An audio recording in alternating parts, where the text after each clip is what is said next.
बीरबल ईमानदार तथा धर्मप्रिय व्यक्ति था। वह प्रतिदिन इबादत की आराधना बिना नागा किया करता था। इससे उसे नैतिक व मानसिक बल प्राप्त होता था।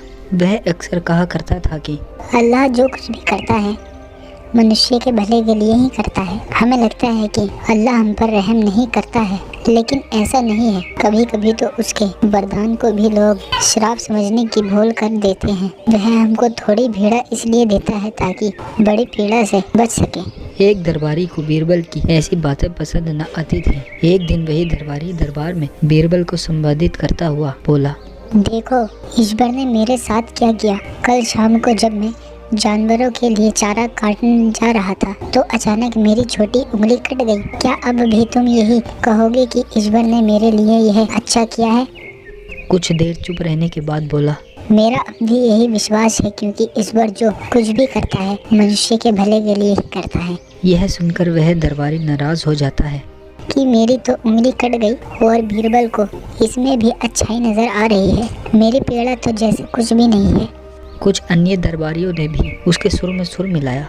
तभी बीच में बादशाह अकबर बोले, बीरबल हम भी अल्लाह पर भरोसा रखते हैं, लेकिन यहाँ तुम्हारी बात से सहमत नहीं। इस दरबारी के मामले में ऐसी कोई बात नहीं दिखाई देती जिसके लिए उसकी तारीफ की जाए। बीरबल मुस्कुराता हुआ बोला, ठीक है जहाँपना, समय ही बताएगा। अब 4 महीने बीत चुके थे। वह दरबारी जिसकी उंगली कट गई थी घने जंगल में शिकार खेलने के लिए निकला हुआ था। एक हिरन का पीछा करते हुए भटककर आदिवासियों के हाथों में जा पड़ा। वह आदिवासी अपने देवता को प्रसन्न करने के लिए मानव बलि में विश्वास रखते थे। अतः वे उस दरबारी को पकड़कर मंदिर में ले गए। बलि चढ़ाने के लिए हाथ की एक उंगली कम पाई। नहीं, इस आदमी की बलि नहीं दी जा सकती है। यदि 9 उंगली वाले इस आदमी को बलि चढ़ा दिया गया तो हमारे देवता विजय प्रसन्न होने के बजाय क्रोधित हो जाएंगे। अधूरी बलि उन्हें पसंद नहीं। हमें महामारियों, बाढ़ या सूखे का झेलना पड़ सकता है, इसलिए इसे छोड़ देना ही ठीक होगा।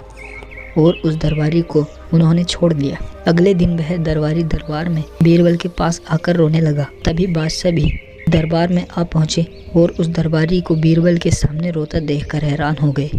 तुम्हें क्या हुआ? रो क्यों रहे हो?